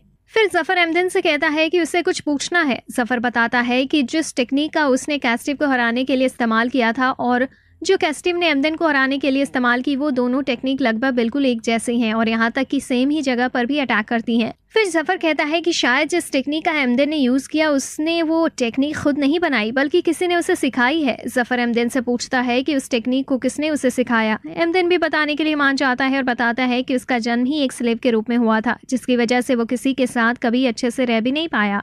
पर जल्दी ही एमदेन ने अपनी किस्मत को अपना लिया और अपनी फाइटिंग स्लेव वाली लाइफ से खुश हो गया। पर एमदेन के पास इतनी बड़ी बॉडी नहीं थी कि वो सभी से जीत सके, इस वजह से वो पूरे दिन ट्रेनिंग करता था, पर फिर भी वो बहुत ज्यादा स्ट्रांग नहीं बन पा रहा था। 5 साल पहले एक दिन ट्रेनिंग करते हुए एमदेन भगवान से इच्छा मांगता है कि उसे स्ट्रांग होना है। तभी एमदेन से एक आदमी बात करने लगता है। जब तक उस आदमी ने कुछ बोला तब तक एमदेन को पता भी नहीं था कि उसके सामने कोई बैठा हुआ है। फिर वो आदमी एमदेन से कहता है कि वो एमदेन को स्ट्रांग बना सकता है, पर एमदेन की ट्रेनिंग हमेशा सिर्फ एक गोल के लिए ही होनी चाहिए। उस आदमी का एक एक शब्द एमदेन की बॉडी के कोर तक जा रहा था, जिसकी वजह से एमदेन उससे पूछता है कि क्या वो डिवाइन मैसेंजर है जिसने इसकी इच्छा सुन ली और यहाँ आ गया। पर वो आदमी कहता है कि वो काफी टाइम से एमदेन को ऑब्जर्व कर रहा था, इसके बाद ही एमदेन के पास आया है। फिर वो आदमी बताता है कि एमदेन काफी टैलेंटेड है और वो नहीं चाहता है कि उसके जैसा किसी टैलेंटेड इंसान का टैलेंट बेकार जाए। ये सुनकर एमदेन अपने घुटनों पर आ जाता है और उस आदमी से पूछता है कि क्या वो उसे स्ट्रांग बना सकता है, जिस पर वो आदमी बताता है कि वो 3rd रेट फाइटर है तो वो जरूर एमदेन की हेल्प कर सकता है। फिर वो आदमी बताता है कि वो काफी टाइम से किसी एमदेन जैसे इंसान की तलाश कर रहा था जिसका स्ट्रांग होने का मोटिव उसकी तरह स्ट्रांग हो। फिर वो आदमी कहता है कि मैं तुम्हें एक ऐसी टेक्निक भी सिखाने वाला हूँ जो तुम्हें ओपोनेंट को एक ही अटैक में हरा देगा। फिर एमदेन ने उस आदमी को अपना टीचर बना लिया, यहाँ तक कि एमदेन को उस आदमी का नाम तक भी नहीं पता था। जिसके बाद एमदेन ने उस आदमी को अपना मास्टर बना लिया और इसकी ट्रेनिंग की वजह से एमदेन लगातार स्ट्रांग बनता चला गया और लगातार फाइट्स जीतने लगा। फिर एक दिन एमदेन ने वो स्पेशल टेक्निक भी सीख ली, लेकिन उसके बाद ही वो आदमी गायब हो गया और वापस कभी नहीं आया। पर फिर जफर बताता है कि वो आदमी कोई भगवान का भेजा मैसेंजर नहीं है, बल्कि वो आदमी सिर्फ अपनी टेक्निक अच्छे फाइटर पर चेक करता है, जिससे उसे पता चलता है कि उसकी टेक्निक सही में अच्छी है भी या नहीं। एक बार जब उसका काम हो जाता है तो वो वहां से गायब हो जाता है। जफर की बातों से एमदेन समझ जाता है कि उस आदमी ने जफर को भी ट्रेनिंग दी है, जिस पर जफर बताता है कि वो आदमी एकलौता ऐसा इंसान है जिसे जफर ने मास्टर कहा था, पर वो उसकी ट्रेनिंग अधूरे में ही छोड़कर चला गया। फिर हम देखते हैं कि एमदेन सिटी छोड़ रहा होता है, तभी नाशका उसे कुछ मेडिसिन देता है जो उसके रास्ते में काम आएंगी। एमदेन उन दवाइयों को लेकर वहां से चला जाता है। कुछ देर बाद कैस्टिव और उसके साथी भी सिटी से जिसके बाद हम देखते हैं सभी स्लेव्स रॉड बनाने का काम कर रहे होते हैं और सभी काफी थक चुके थे, क्योंकि हर कोई काफी लंबे टाइम से बिना रुके काम कर रहे थे और अब तो सभी का पूरा शरीर थकान की वजह से टूट ही रहा था। तभी एक सोल्जर कहता है कि अब वो सभी खाना खा सकते हैं। ये सुनकर वो काफी खुश होते हैं, पर अभी खाना खाते हुए यही शिकायत कर रहे होते हैं कि उन्हें कब तक यही काम करना होगा, क्योंकि वो सभी काफी लंबे टाइम से यही कर रहे हैं। अब तो उनके हाथों से खून तक आने लगा है। पर कैस्टिव उन सभी पर चिल्लाता है और कहता है कि उन्हें इस सबको भी अपनी ट्रेनिंग का हिस्सा समझना चाहिए और इसकी मदद से लगातार स्ट्रांग होने पर ध्यान देना चाहिए। पर फिर भी वो सभी शिकायत करने लगते हैं कि ये काम काफी ज्यादा बेकार है, जिस पर कैस्टिव भी कहता है कि ये काम काफी बेकार है, उनका हर दिन काफी ज्यादा बेकार है और बोरिंग है, लेकिन फिर भी वो सभी हमेशा के लिए ऐसे कमजोर नहीं रह सकते और यही उनके मास्टर भी चाहते हैं। तभी हम पास्ट का एक सीन देखते हैं जहां जफर उन सभी को कहता है कि वो सभी काफी ज्यादा कमजोर हैं, इसलिए उन्हें सबसे पहले अपनी पावर बढ़ाने पर काम करना चाहिए। इसलिए जफर उन सभी को रॉड बनाने का काम करने की कहता है और उन्हें तब तक ये काम करना होगा जब तक कि जफर उन्हें रुकने को ना कहे। अब वो सभी पिछले 2 महीनों से लगातार यही काम कर रहे हैं, जिसकी वजह से उनकी बॉडी का हर एक पार्ट दर्द कर रहा है। फिर ऐसे ही एक दिन जफर उनके पास आता है और उनसे उनकी पिकेक्स नीचे रखने की कहता है। फिर जफर उन्हें उसके साथ चलने की कहता है। इससे सभी को लगने लगता है कि उनका ये लेबर वाला काम खत्म हो गया है और अब वो आराम कर सकते हैं। पर जफर उनसे कहता है कि उन्हें गलत नहीं समझना चाहिए, क्योंकि सिर्फ कुछ ही टाइम के लिए उन्हें आराम मिल रहा है और उन्हें वापस यही करने आना है। ये सुनकर सभी वापस काफी निराश हो जाते हैं। फिर जफर बताता है कि उन सभी को ये काम कम से कम 6 महीनों के लिए करना होगा। तो कैस्टे पूछता है कि फिर उन्हें लेकर कहाँ जाया जा रहा है, जिस पर जफर बताता है कि उनके ओनर ने उन्हें बुलाया है। कैस्टिव जाकर देखता है कि कुछ सोल्जर उसकी तलाश में यहाँ आए हैं, क्योंकि किंग एक फाइटिंग टूर्नामेंट रखवा रहे हैं, इसलिए वो लोग सिर्फ अच्छे फाइटर की तलाश कर रहे हैं और उन्होंने कैस्टिव के बारे में काफी सुना है। कैस्टिव का ओनर उससे कहता है कि कैस्टिव को खुश होना चाहिए कि वो लोग इतनी दूर से सिर्फ उसके लिए आए हैं। पर वो दोनों सोल्जर पूछते हैं कि क्या वो लड़का ही सही में कैस्टिव है, क्योंकि उन्हें यकीन नहीं हो रहा था कि ये वही लड़का है जिसके बारे में उन्होंने इतना कुछ सुना है। फिर वो सोल्जर्स बताते हैं कि उन्हें पता चल ही जाएगा कि कैस्टिव इतना स्ट्रांग है भी जितना उन्होंने सुना है, क्योंकि उस टूर्नामेंट में ज्वाइन होने से पहले उन्हें एक क्वालिफाइंग मैच से गुजरना होगा जिसमें पूरी दुनिया से काफी स्ट्रांग फाइटर भी होंगे और कैस्टिव को उनसे फाइट करनी होगी। फिर वो सभी सोल्जर बताते हैं कि जो कोई भी मेन टूर्नामेंट में हिस्सा लेगा उन सभी को रिवॉर्ड मिलेंगे और जो भी टूर्नामेंट का विनर होगा उसे खुद किंग अपनी हाथों से रिवॉर्ड देंगे। फिर उन दोनों में से एक सोल्जर कैस्टिव को बताता है कि उसके जैसे एक फाइटिंग स्लेव को उसकी आज़ादी भी दी जा सकती है। कैस्टिव को भी लगने लगता है कि ये काफ़ी अच्छा मौका हो सकता है अपनी आज़ादी पाने का, और हो सकता है ऐसा मौका उसे आगे चलकर कभी मिले भी ना।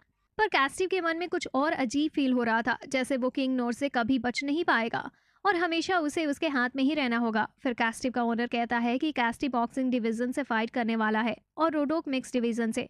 फिर वो जफर को उन दोनों को अच्छे से ट्रेनिंग देने की कहता है जिससे वो दोनों सबसे अच्छा परफॉर्म कर सके। जफर भी तैयार था उन दोनों को काफी अच्छी ट्रेनिंग देने के लिए। फिर हम देखते हैं कि जफर कैस्टिव से बताता है कि अब उनके पास क्वालिफायर मैच के लिए 1 महीने से भी कम टाइम है, इसलिए जफर कैस्टिव को ट्रेनिंग हार्ड करने की कहता है, पर कैस्टिव को पिकेक्स से भी ट्रेनिंग करते रहना होगा। ये सुनकर कैस्टिव थोड़ा निराश होता है, पर जाते हुए जफर कैस्टिव का भरोसा रखने की कहता है क्योंकि आगे चलकर ये कैस्टिव के ही काम आने वाला है। फिर कैस्टिव भी जाकर वापस पिकेक्स चलाने लगता है, जिसके बाद हम देखते हैं कि क्वालिफाइंग मैच के लिए सिर्फ एक ही दिन बचा है और कैस्टिव और बाकी सभी उस रिंग में आते हैं जहां मैच होने वाला है। लेकिन वो जगह काफी ज्यादा छोटी थी, जो देखकर कैस्टिव काफी हैरान था क्योंकि उस जगह पर फाइट करना काफी मुश्किल होने वाला है। तभी कैस्टिव का ओनर उसे फाइट में कुछ अच्छा करने की कहता है क्योंकि उसने कैस्टिव की फाइट के लिए काफी फीस भरी है। जिस पर कैस्टिव पूछता है कि किंग नो ने खुद उन्हें फाइट के लिए इनवाइट किया है, लेकिन फिर क्यों उन्हें फीस देनी पड़ रही है। जिस पर जफर बताता है कि ये तो सभी की पुरानी टेक्निक रही है, हमेशा ही हारने वाले का पैसा जाता है। फिर कैस्टिव का ओनर कहता है कि पर विनर को जो चाहिए वो मिलेगा, इसलिए बिना पैसे खर्च किए वो कभी कुछ जीत भी नहीं सकते। जिसके बाद हम देखते हैं कि क्वालिफाइंग की फाइट्स शुरू हो जाती है और सभी फाइटर एक एक करके फाइट करने लगते हैं और लगातार लोग जीत भी रहे थे और हार भी रहे थे। ऐसे ही कैस्टिव का भी मैच आ जाता है और कैस्टिव सोचता है कि अगर एक जीत उसे उसकी आज़ादी के पास ले जाती है तो वो कभी हारने वाला नहीं है। कैस्टिव का ओपोनेंट सोच रहा होता है कि वो आसानी से कैस्टिव को हरा सकता है, इसलिए वो सीधा कैस्टिव की तरफ अटैक करने बढ़ने लगता है, पर कैस्टिव अपने ओपोनेंट के अटैक से बचता है और उसे मारता है। ये देखकर कैस्टिव का ओपोनेंट समझ जाता है कि उसका ओपोनेंट कोई आम बच्चा नहीं है जिससे वो आसानी से जीत सकेगा। फिर कैस्टिव लगातार अपने ओपोनेंट को मारता है और जीतने का एक चांस भी नहीं देता। कुछ ही देर में काफी आसानी से कैस्टिव जीत जाता है और सभी ये देखकर काफी हैरान थे कि कैस्टिव ने इतनी आसानी से अपने से बड़े फाइटर को हरा दिया। फिर कैस्टिव अपने साथियों के पास आ जाता है और वो सभी कैस्टिव की तारीफ करने लगते हैं कि उसने काफी अच्छा किया और वो पहले से काफी स्ट्रांग हो चुका है, पर कैस्टिव शांत था और कुछ नहीं कह रहा था। फिर कैस्टिव को अपने आप पर गुस्सा आने लगता है क्योंकि सभी को लग रहा था कि उसने वो मैच काफी आसानी से जीत लिया है, पर असल में उस मैच को जीतने में कैस्टिव को काफी दिक्कत हुई थी। फिर जफर अपनी बातों से कैस्टिव का मन शांत करने की कोशिश करता है और उससे काफी असर भी पड़ता है। जिसके बाद हम एक आदमी को देखते हैं जिसकी किस्मत काफी अच्छी होती है, जिसकी मदद से वो हर गेम में भी जीतता है। फिर वो आदमी कहता है कि वो अपनी किस्मत की मदद से टूर्नामेंट भी जीत कर दिखाएगा। वहीं कैस्टिव अपने अगले हर मैच को जीतता चला जाता है, पर अब वो अपने ओपोनेंट पर बिल्कुल भी दया नहीं दिखा रहा था और लगातार सभी को काफी बुरी तरह से पीट कर जीता है। फिर जफर कुछ चीजें कैस्टिव को समझाता है जो वो गलत कर रहा है और उसकी वजह से हो सकता है आने वाली फाइट्स में कैस्टिव को दिक्कत हो। तभी कैस्टिव जफर पर चिल्लाता है और कहता है कि वो अपनी सारी फाइट जीत रहा है, लेकिन फिर भी जफर ने उसकी एक बार भी तारीफ नहीं की और जीतने के बाद भी कैस्टिव को वो खुशी नहीं मिल रही है क्योंकि इतनी मेहनत करने के बाद भी कैस्टिव को जीतने में काफी टाइम लग रहा है। जफर इसका कोई जवाब नहीं देता। फिर कैस्टिव अपने दिमाग को ठंडा करने के लिए बाहर चला जाता है। कैस्टिव के जाने के बाद कैस्टिव के दोस्त कहते हैं कि वो पहले से बदल चुका है। कैस्टिव स्ट्रांग तो हो रहा है, पर वो कभी अपने ओपोनेंट को इतनी बुरी तरह से नहीं मारता, बल्कि उसे तो अपने ओपोनेंट के लिए भी बुरा लगता था। पर किसी को समझ नहीं आ रहा था कि क्यों कैस्टिव हर चीज से इतना गुस्सा होता जा रहा है। तभी उन्हें याद आता है कि जब से वो सभी पिकेक्स से ट्रेनिंग कर रहे थे तभी कैस्टिव ऐसी हरकतें करने लगा था। नेक्स्ट डे कैस्टिव पिकेक्स से ट्रेनिंग कर रहा होता है और उसके हाथ से भी ब्लड आने लगा था, लेकिन फिर भी वो रुक नहीं रहा था। तभी वहां जफर आता है और कहता है कि कैस्टिव की इतनी मेहनत करने के बाद भी वो पहले से ज्यादा स्ट्रांग नहीं हो पा रहा है और इसी वजह से कैस्टिव अब इतना गुस्सा होने लगा है। पर कैस्टिव मना करता है क्योंकि उसे अपनी ट्रेनिंग के काफी अच्छे रिजल्ट मिले हैं और अब वो पहले से काफी ज्यादा स्ट्रांग हो चुका है और ना ही ये रीजन है उसके गुस्से का। फिर कैस्टिव वापस से पिकेक्स के साथ ट्रेनिंग कर रहा होता है। तभी वहां जफर आता है और कैस्टिव से पूछता है कि क्या वो बिना किसी गोल के सिर्फ गड्ढा खोदने में लगा है। फिर जफर कैस्टिव से कहता है कि अब वो कैस्टिव को हर चीज समझाने नहीं वाला क्योंकि अब कैस्टिव को खुद इतना समझदार हो जाना चाहिए। पर जफर कैस्टिव को एक हिंट देता है क्योंकि वो अपने गोल के काफी पास है। फिर जफर बताता है कि जब हार्ड जमीन आती है तब कैसे कैस्टिव पिकेक्स चलाता है और उसे बिल्कुल वैसे ही फाइट में पंच भी चलाने चाहिए। काफी रात हो जाती है पर कैस्टिव अब भी पिकेक्स को चला रहा था, लेकिन उसे समझ नहीं आ रहा था कि कैसे उस फीलिंग को पहचाना जाए जिससे वो उसे अपने पंच में यूज कर सके। फिर कैस्टिव एक लड़के का मैच देखने जाता है और वो लड़का काफी आसानी से अपने ओपोनेंट को हरा देता है और सभी लोग भी कहने लगते हैं कि वो काफी स्ट्रॉन्ग फाइटर है और सभी लोगों को लगता है कि वही इस क्वालिफायर का चैंपियन भी बनेगा। उसी रात कैस्टिव खाना खाकर जाने लगता है, तभी उसके दोस्त उससे पूछते हैं कि क्या वो वापस से पिकेक्स से ट्रेनिंग करने जा रहा है। फिर कैस्टिव का एक दोस्त कहने लगता है कि उस ट्रेनिंग को करने से फायदा ही क्या है, क्यों कर रहे हैं वो सभी इतने मेहनत। तभी कैस्टिव कहता है कि जो शिकायत करता है वो कभी कुछ सीख नहीं पाता, इसलिए उन्हें शिकायत नहीं करनी चाहिए। फिर कैस्टिव वहां से जाने लगता है।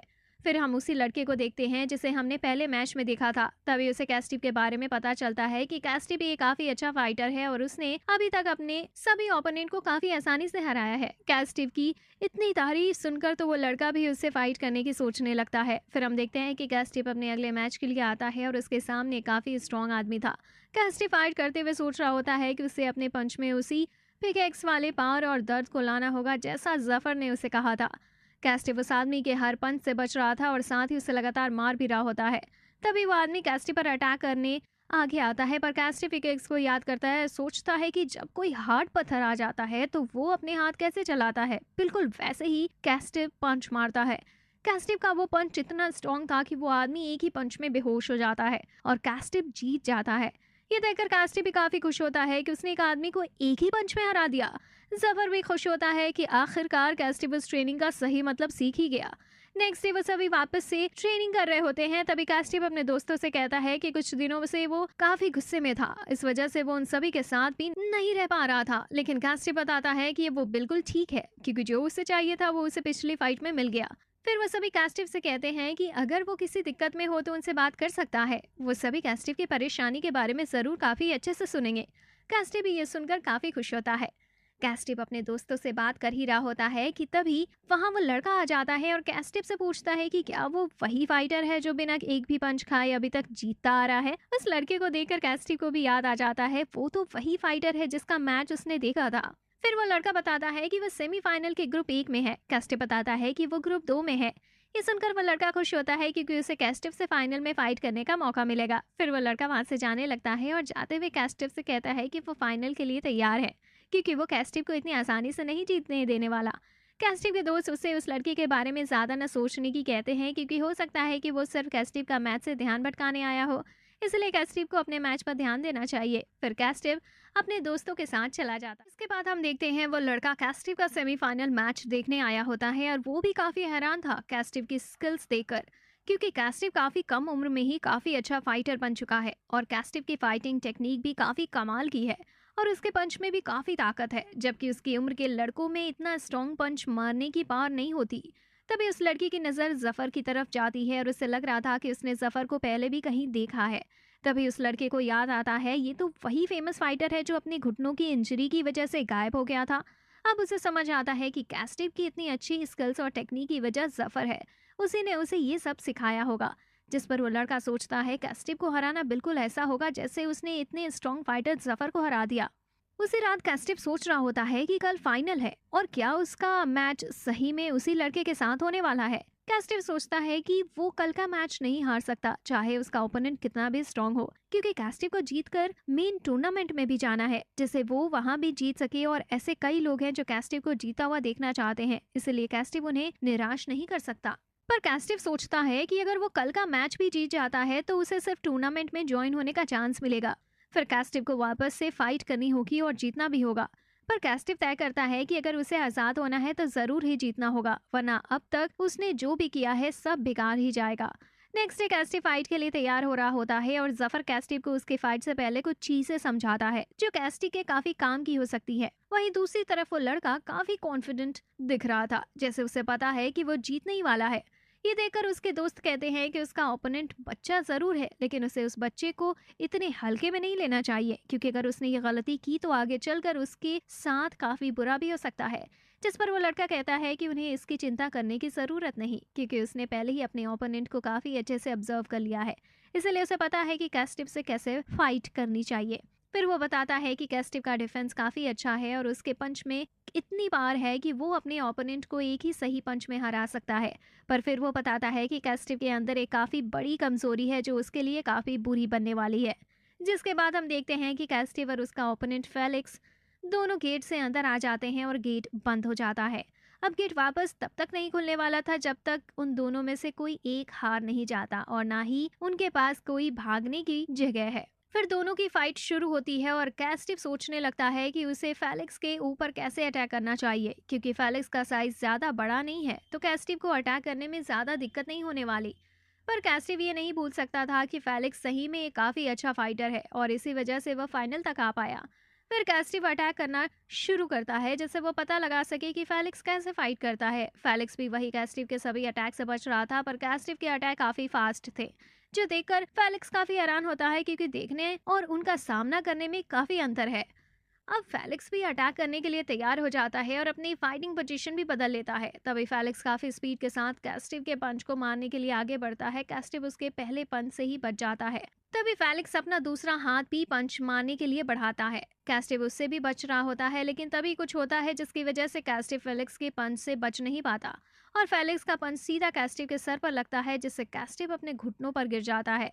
कैस्टिव सोचता है उसे तो लगा था कि वो आसानी से फेलिक्स के पंच से बच जाएगा, लेकिन फिर भी उसे पंच कैसे लग गया। तभी फेलिक्स कैस्टिव से उठने की कहता है क्योंकि अभी तो उसने फाइट शुरू भी नहीं की और ये तो सिर्फ उसका हेलो कहने का तरीका है। अब दोनों वापस से आमने सामने आ जाते हैं और फेलिक्स वापस से अपनी अजीब पोजीशन के साथ फाइट करने के लिए तैयार था और वही कैस्टिव इस बार फेलिक्स के अटैक पर पूरा ध्यान देने की कोशिश करता है। तभी फेलिक्स 2 पंच मारता है पर कैस्टिव उनसे बच जाता है, लेकिन तीसरा पंच वापस से कैस्टिव को लग जाता है जिससे वो जमीन पर गिर जाता है।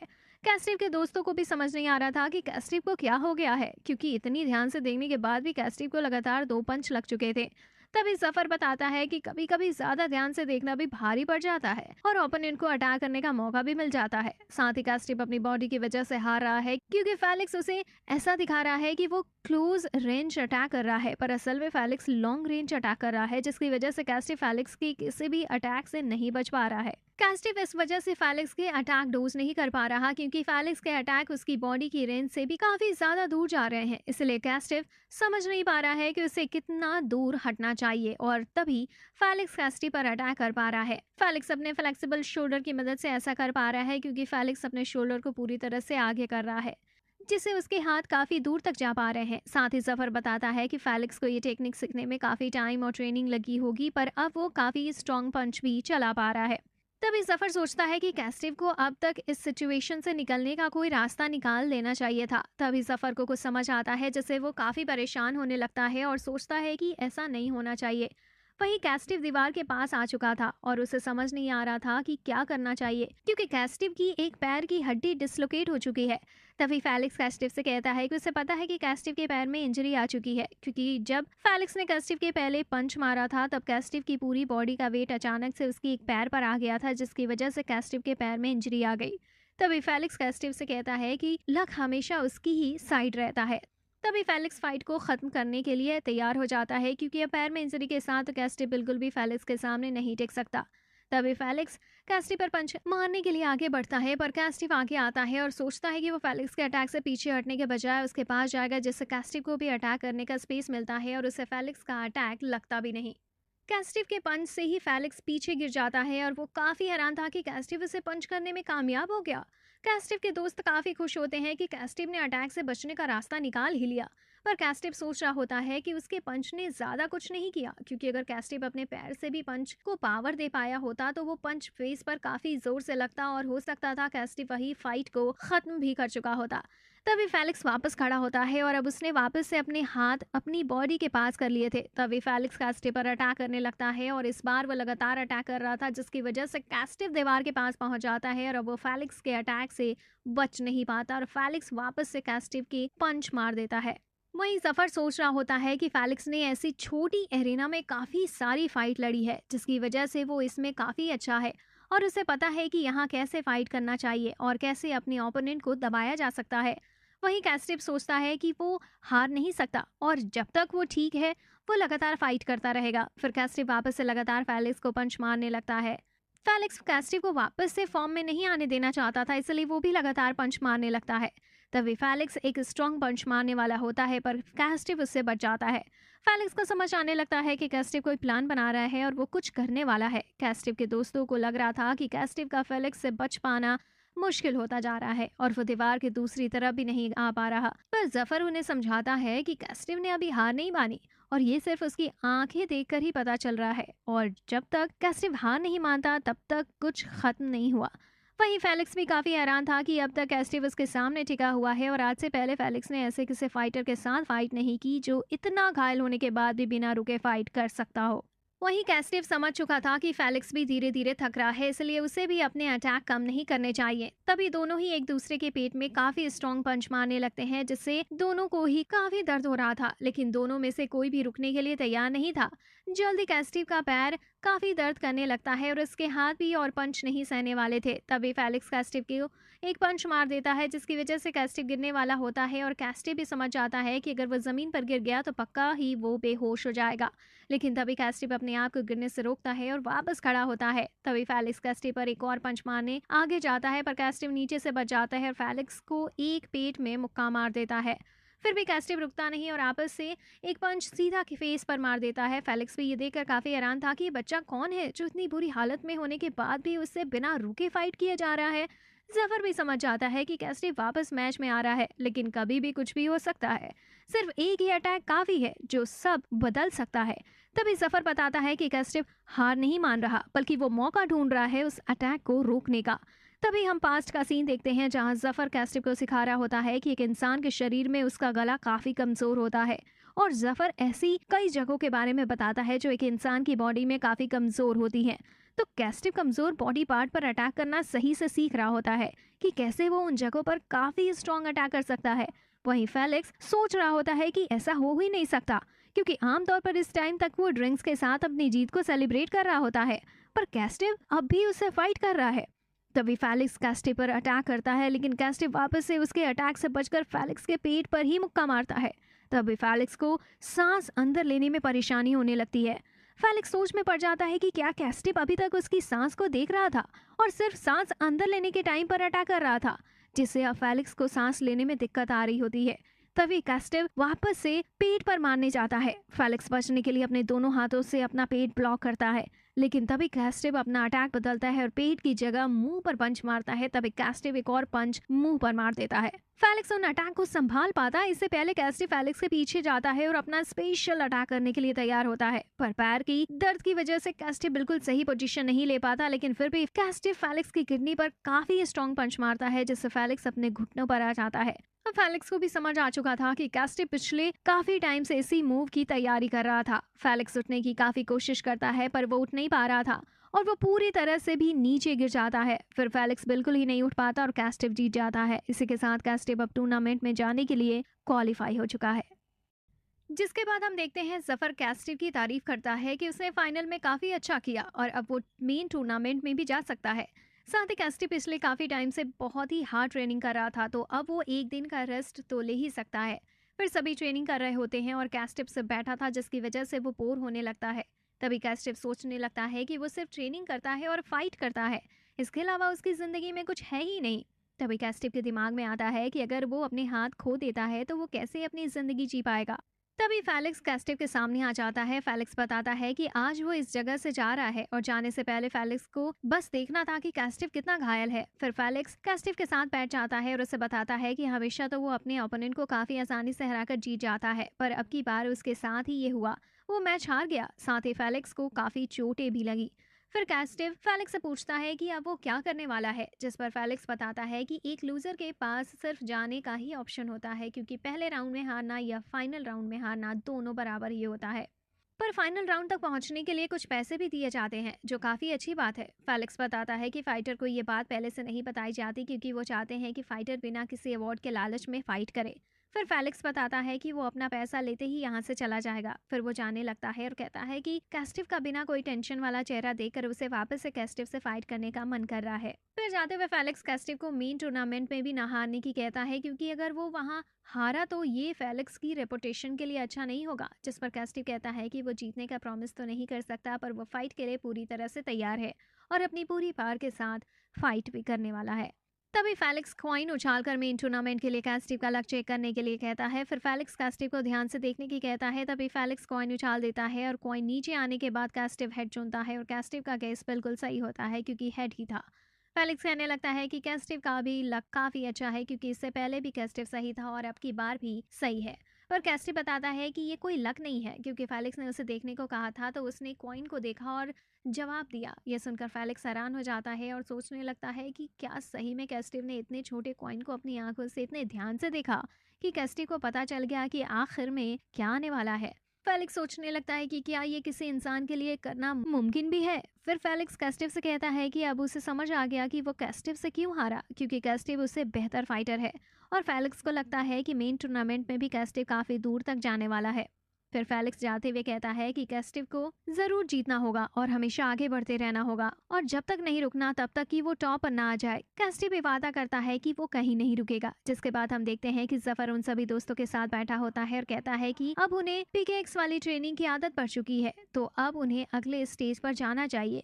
फिर जफर उन्हें वही PKX देता है, पर उसने उसका हैंडल बदल दिया था, जिसकी वजह से अब उन्हें पकड़ने में पहले से ज्यादा दिक्कत आ रही थी। जफर बताता है कि अब उन्हें PKX पर अच्छी ग्रिप बनाने के लिए उसे और अच्छे से पकड़ना होगा, जिससे उनकी ग्रिप अच्छी होगी और ये उनका फोकस भी बढ़ाएगा। साथ ही जफर बताता है कि वो आगे चलकर हैंडल का चिकनापन और बढ़ा देगा जैसे जैसे उन सभी को इसकी आदत पड़ेगी। फिर जफर उनसे पूछता है कि उन्हें क्या लगता है कि वो उनकी ग्रिप पर इतना ध्यान क्यों दे रहा है। जिस पर कैस्टिव बताता है कि उनके पंच की पार उनके हाथ से निकलती है, इसलिए उन्हें अपने हाथ को स्ट्रॉन्ग रखना चाहिए। कैस्टिव बिल्कुल सही होता है। फिर जफर बताता है कि एक पंच की पार उनकी ग्रिप पर ही डिपेंड करती है। फिर कैस्टिव के दोस्त कहते हैं कि यानी अब उन्हें वापस से गड्ढे खोदने होंगे। कैस्टिव का एक दोस्त कहता है कि ये तो काम काफ़ी आसान है, पर अगर उनके पास कोई गोल होगा तो उस काम को करने में ज़्यादा मजा आएगा। ऐसा बिना किसी लक्ष्य के सिर्फ गड्ढे खोदना काफ़ी बेकार है। जफर भी मन में सोचता है कि वो सभी बिल्कुल सही है, तो जफर उन्हें एक लक्ष्य देने की कहता है। फिर जफर अपने हाथ में एक सेब दिखाता है और अपनी मुट्ठी इतनी जोर से बंद करता है कि वो सेब गायब हो जाता है। सभी ये देखकर काफी हैरान हो जाते हैं। फिर जफर बताता है कि वो सेब गायब नहीं हुआ है, बल्कि उन्हें अपने हाथों में इतनी पार लानी होगी कि वो ये कर सके। जफर बताता है कि यही उनका लक्ष्य है। जैसे ही वो ये करना सीख जाएंगे, उन्हें नए स्टेज पर ले जाया जाएगा। फिर जफर उन्हें 0 डिस्टेंस पंच दिखाता है, जिसमें जफर बिना अपने हाथ को ज्यादा मूव किए काफी पावरफुल पंच मारता है। ये देखकर सभी काफी हैरान हो जाते हैं और कैस्टिव काफी खुश होता है, क्योंकि ये टेक्निक फाइट में उसके काफी काम आने वाली है। जिसके बाद वो सभी एक आइलैंड पर पहुंच जाते हैं, जहां कैस्टिव रुस्का को देखता है और वो भी उसी आइलैंड पर आ चुका था। पर कैस्टिव को रुस्का से बात करने का टाइम नहीं मिलता और वो आगे चला जाता है। फिर कैस्टिव अपने कपड़े साफ कर रहा होता है, लेकिन काफी धोने के बाद भी खून के निशान नहीं मिट रहे थे, जिसकी वजह से कैस्टिव काफी परेशान होता है। तभी कैस्टिव उस लेडी को देखता है जो किंग नोर को म्यूजिक सुनाया करती थी। कैस्टिव उस लेडी का नाम लेकर उसे बुलाता है। उस लेडी का नाम रुस्काना है। रुस्काना कैस्टिव से मिलकर काफी खुश होती है और कहती है कि वो तो पहले से ही काफी बड़ा हो चुका है। तभी वहाँ रुस्का भी आ जाता है और कैस्टिव को बधाई देता है जो उसने क्वालीफायर पास कर लिए। पर कैस्टिव मन में सोच रहा होता है, जब वो पहले मिले थे तब रुस्का भी उसके जितना ही बड़ा था, लेकिन अब रुस्का कैस्टिव से काफी ज्यादा बड़ा हो चुका है।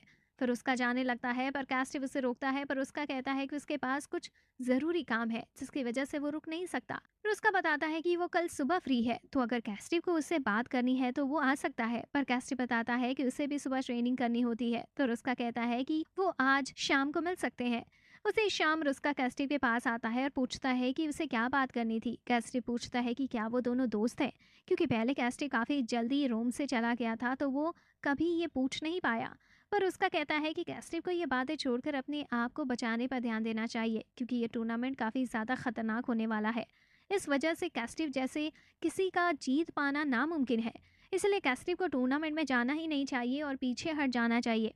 पर कैस्टिव कहता है कि कुछ भी नामुमकिन नहीं होता और वो कभी टूर्नामेंट से भाग नहीं सकता।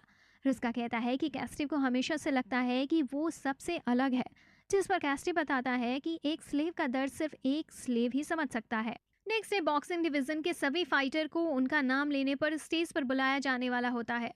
पर ये कैस्टिव को ज्यादा पसंद नहीं आ रहा था क्योंकि इससे कैस्टिव की बुरी यादें ताजा हो रही थी। तभी कैस्टिव के पास एमदेन आ जाता है और कैस्टिव एमदेन को देखकर काफी खुश होता है क्योंकि उसे पता ही था एमदेन जैसा कोई इतना स्ट्रॉन्ग फाइटर आसानी से क्वालिफायर पास कर सकता है। फिर एमदेन कैस्टिव से कहता है कि उसे नहीं पता कि वो कब कैस्टिव से फाइट करने वाला है, पर एमदेन कहता है कि कैस्टिव किसी और से ना हारे क्योंकि उसे कैस्टिव से वापस फाइट करनी है। तभी एमदेन को स्टेज पर बुलाया जाता है और वो चला जाता है। फिर कैस्टिव याद करता है कि रुस्का ने उससे कहा था कि उसे पीछे हट जाना चाहिए, पर कैस्टिव मन में सोचता है कि वो इतनी मेहनत करके यहाँ तक वापस जाने के लिए नहीं आया, इसलिए वो ऐसे पीछे कभी नहीं हट सकता। जिसके बाद किंग सभी फाइटर का वेलकम करता है और बिना किसी डर के फाइट करने की कहता है और इसी के साथ टूर्नामेंट शुरू हो जाता है और हमारा हीरो कैस्टिव भी फाइट करने के लिए तैयार था।